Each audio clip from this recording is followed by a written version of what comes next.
미국에서 1941년 8월이면 석유 및 전쟁 필수품의 대일 수출 금지를 단행을 합니다. 이것은 일본에게 시한부 선고를 내리는 거와 마찬가지였습니다. 자, 이것 때문에 일본은 가장 어떻게 보면 우리가 볼 때는 가장 무모한 결정을 내리는데 그것이 미국의 하와이 진주만에 대한 폭격입니다. 도대체 일본은 왜 이런 결정을 내렸을까? 스스로가 이길 수 있다고 생각을 했을까요?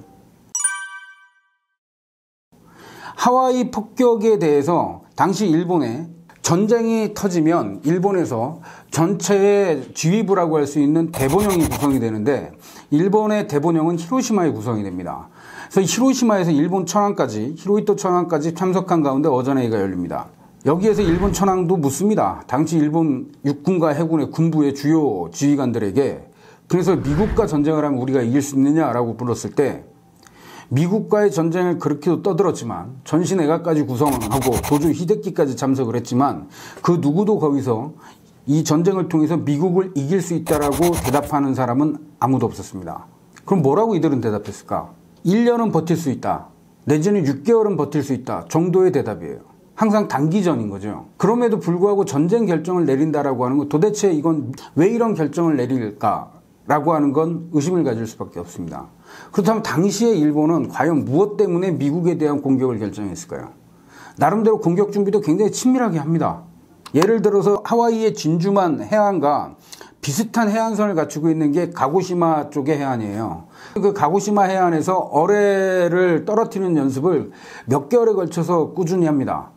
근데 왜 그렇게 이들이 열심히 준비를 했냐면 그리고 왜 하와이의 진주만이 그렇게 심각한 피해를 입었을까를 생각한다면 당시에 미국에서는 도저히 하와이의 진주만을 어뢰로 공격할 수 없다라고 하는 판단을 하고 있었어요. 하와이 진주만의 앞바다는 대략 수심이 80m 정도입니다. 그러니까 배들은 정박할 수 있지만 어뢰가 공격할 수는 없습니다. 왜냐하면 어뢰를 떨어뜨리면 이 바닷물의 수심 100m 아래 160m 가까이까지 이 어뢰가 떨어지는 속도 때문에 내려갔다가 수심 약 100m 정도까지 떠올라서 공격을 가는 게 어뢰의 특성이에요.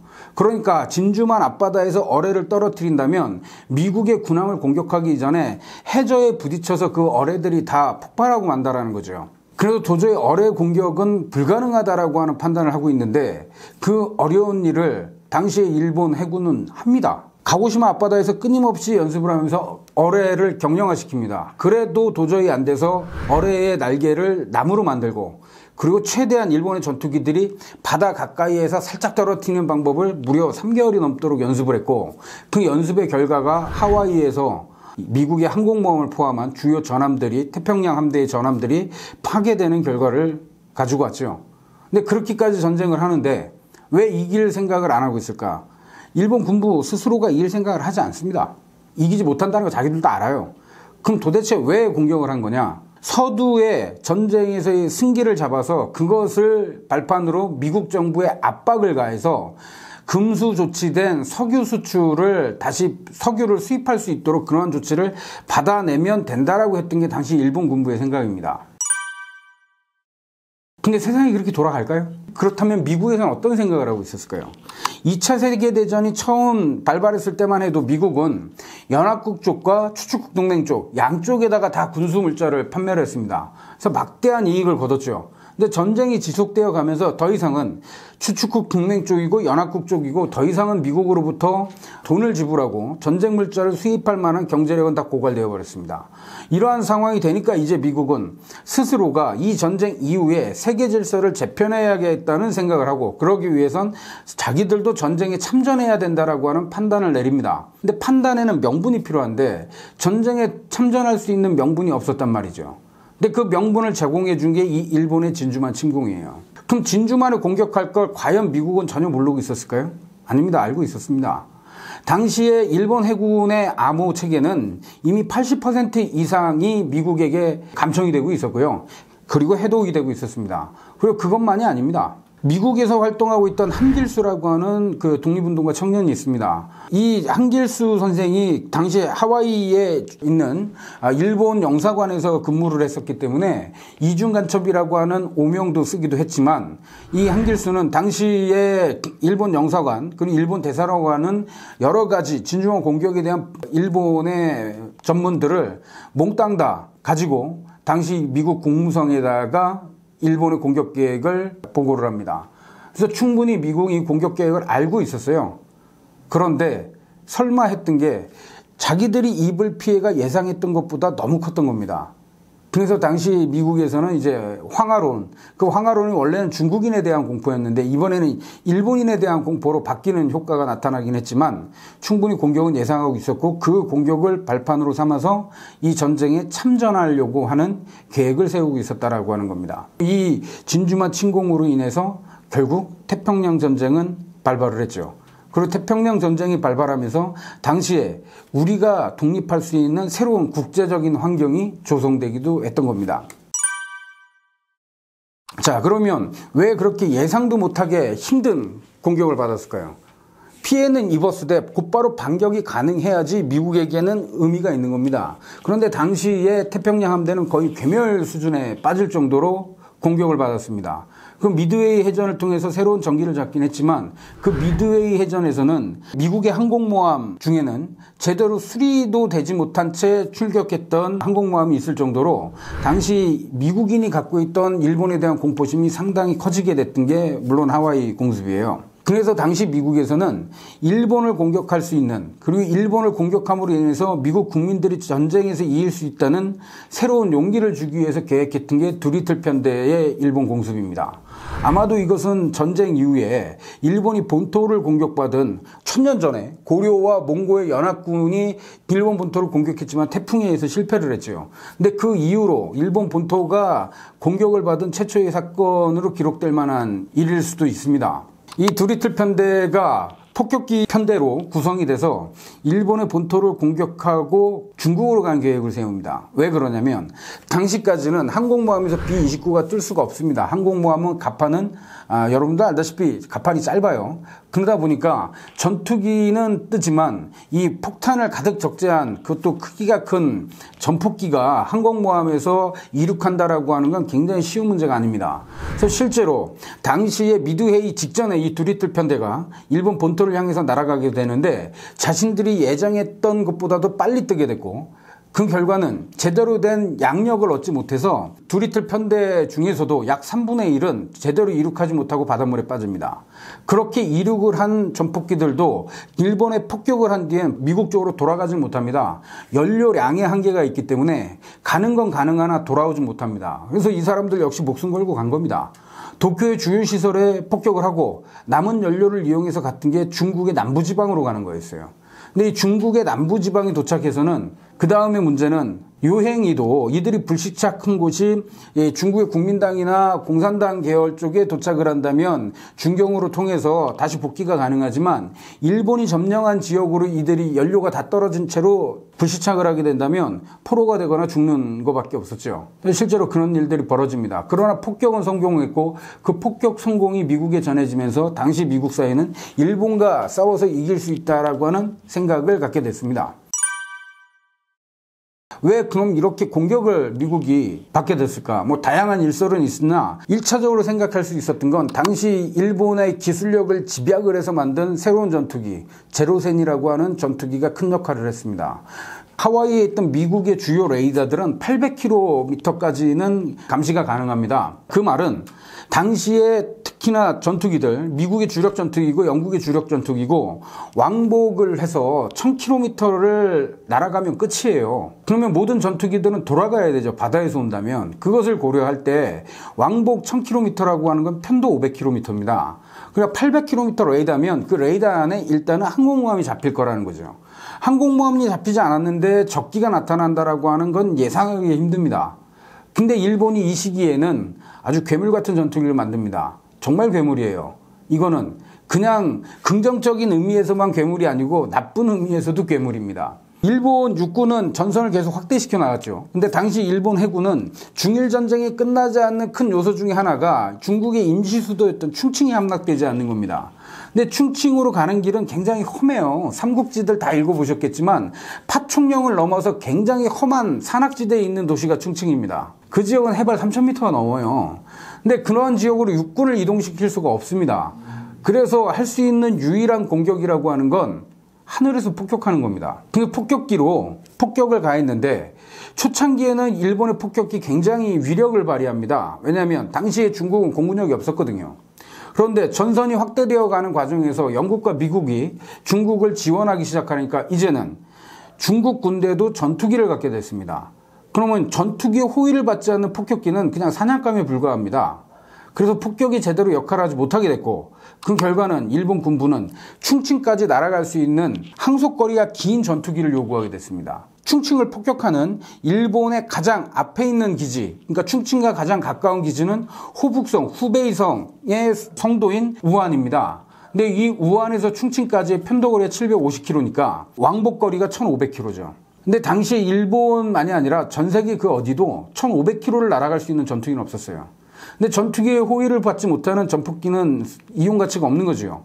일본 해군이 요구하는 건 단 하나입니다. 어쨌든 가볍고 가장 멀리 날아갈 수 있고 가장 빨리 날아갈 수 있는 전투기를 개발하라고 하는 요구입니다. 근데 그 어려운 일을 해낸 게 누구냐면 그게 우리가 앞에서도 살펴봤던 역시 전범기업 미쯔비시입니다. 미쯔비시에서 당시에 호리코시 지로라고 하는 기술자를 통해서 새로운 비행기를 만들어냈는데 그게 제로센이에요. 왜 제로센이냐면 당시에 이 비행기가 개발된 시기가 1940년인데 뒤에 0이죠. 근데 이게 일본식 연표로 따지면 일본 황기, 즉 일본이 오카미를 이후로 일본이라고 한 나라가 건국됐더라고 하는 전설에부터 시작하면 요 1940년이 일본 황기 2600년입니다.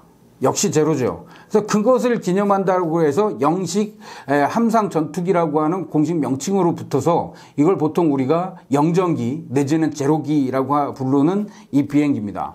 이 미쯔비시 이 제로센 제조팀에서 만들었던 이 제로센은 무려 항속거리가 1600에서 2000km까지 나옵니다. 당시의 전투기 중에 가장 가벼운 전투기고요. 이 전투기가 있었기 때문에 레이더에 걸리지 않은 상태에서 일본은 전투기를 띄울 수가 있었고 그 전투기들이 진주만을 쑥대밭을 만들었던 거죠. 이 전투기는 당시에 1930년대 일본의 기계공업의 모든 성과를 집약해 놓은 겁니다. 근데 한계도 명확합니다. 특히나 제로센을 보면 인명이라고 하는 걸 자국 군인들의 목숨을 아까워하지 않는 당시 일본이라고 하는 국가 인식이 그대로 보입니다. 무조건 중요한 건 멀리 날 수 있는 비행기 그리고 빨리 날 수 있는 비행기고 여기에 대해서는 아무런 장갑을 제대로 해놓지 않습니다. 너무도 장갑이 얇은 거예요. 가벼우니까 오래 날 수 있는 거니까. 그래서 이 비행기가 처음에는 미국 전투기들에게는 공포의 대상이었습니다. 너무도 빠르기 때문에 뒤를 잡을 수가 없죠. 전투기들 간에 싸움하는 거 많이 보셨을 겁니다. 영화 같은 데서. 보통 이용하는 게 전투기 뒤로 붙어서 꼬리를 잡고 거기다 공격을 하는 건데 도저히 이 전투기를 따라잡을 수가 없는 겁니다. 근데 이 전투기 한계는 이런 표현하면 될지 모르겠지만 금방 뽀록이 납니다. 어느 정도냐면 저공 비행을 하면 이 보병들이 소총으로 사격해도 구멍이 뚫려서 비행기 안에 있는 전투기 조종사가 총에 맞아서 죽을 정도예요. 소총으로도 잡을 수 있는 비행기고 위로 올라갔다가 급강하를 하게 되면 날개가 꺾여 떨어질 정도로 굉장히 형편없는 장갑이죠. 근데 그 이후로는 이 제로센이 공포의 대상이 아니라 종이 비행기라고 하는 오명을 뒤집어 쓰게 됐지만 그렇다고 해서 우리가 당시에 일본의 기술력을 무시할 수는 없습니다. 당시에 이 독자적인 전투기, 가장 빠른 전투기를 개발할 수 있을 정도의 기술력을 가졌다라고 하는 거죠. 여하튼 이로 인해서 일본은 이제는요 동남아시아 그것도 영국의 식민지까지 침략을 하면서 그 지역의 식민지를 갖고 있는 프랑스, 영국과도 전쟁 상태에 돌입이 됐고 이제는 아예 미국의 영토죠. 하와이를 공격하면서는 미국과 직접적인 전쟁을 하게 됐습니다. 당시에 거의 모든 강대국과 전쟁 상태에 돌입하게 됐기 때문에 이제 일본의 패망이라고 하는 건 누가 봐도 객관적으로 명약강화한 상태가 됐다라는 겁니다. 그럼에도 불구하고 이렇게까지 전선이 무모하게 확대되고 나니까 일본은 모든 면에서 물자가 부족해졌습니다. 그러한 물자 그리고 인력의 부족 이것을 일본은 식민지 조선에서 그 부족한 물자와 사람을 메꾸려고 했고 그 결과가 많은 한국인들을 해외로 끌고 갔던 겁니다. 근데 이런 상황 속에서도 아까 제가 얘기했던 그 무타구치 렌야가 어떤 짓을 했냐면 버마에서 주둔할 당시 무타구치 렌야는 15군의 사령관이었어요. 근데 중국으로 가는 연합국의 물자 수송을 막으려고 끊임없이 노력은 했지만 이젠 인도에서 항공기로 공수를 하게 되니까 인도까지 침략을 해야 되겠다는 생각을 합니다. 근데 문제는 말이죠. 당시 버마에서 인도로 침략을 한 그 루트는 해발 3,000m 가까이 되는 산맥이 이어지고요. 그 산맥을 다 지나가게 되면 이제는 폭이 무려 300m가 넘는 강이 나타납니다. 수심도 상당히 깊어요. 그것을 돌파해서 가야 되는데, 그렇다면 당시 15군 사령관이니까 3개 사단의 사령관이에요. 그러면 이 한 개 사단에 2만 명씩 잡으면 6만 명이 넘고요. 여기에 지원부대까지 하면 10만 명이 넘습니다. 이들에 대한 병참을 어떻게 해야 될 거냐라고 하는 문제가 떠오릅니다. 당시에 이 버마 주둔 15군의 병참 참모는 끝까지 반대를 합니다. 도저히 현실성이 없는 작전이라고 하는 거죠. 그래서 1차적으로는 일본 군부에서도 이 작전은 취소가 됩니다. 그런데 무타구치 렌야는 자기의 이 생각을 버리지 않습니다. 그래서 당시에 도대체 병참을 어떻게 할 거냐라고 했을 때 아주 유명한 어록을 남깁니다. 뭐라고 하면요, 주변에 있는 짐승들 다 끌고 가겠다라는 거예요. 그래서 갈 때마다 식량이 부족해질 때마다 살라 있을 때는 운송용으로 쓰고, 그리고 식량이 부족하면 그것을 잡아서 식용으로 해결하겠다라고 하는 건데, 문제는 3,000m 고원지대를 올라가야 되거든요. 산맥을. 동물들이 올라가지 못합니다. 네발 짐승들이. 오히려 그 동물들이 짐이 됐을 뿐만 아니라, 그래도 이걸 어떻게 할 거냐라고 얘기했을 땐 원래 일본인은 초식동물이다, 정글지대이기 때문에 주변에 있는 풀도 먹으면 된다라고 하는 아주 희한한 얘기를 합니다.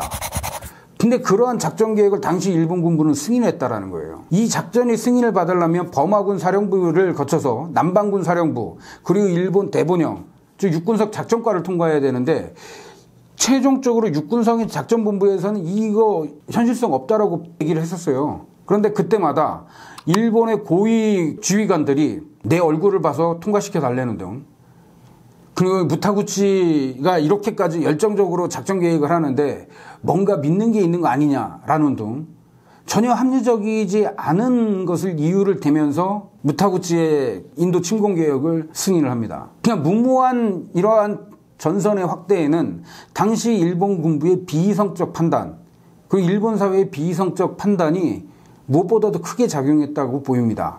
그래서 실제로 인도로 침공할 때 제대로 인도에 대한 공격도 해보지 못하고 15만이 출발을 했습니다. 산맥을 넘어가는 동안 전체 병력의 3분의 1이 사망을 합니다. 강을 건너가면서 끌고 왔던 동물들 다 떠내려갔고요.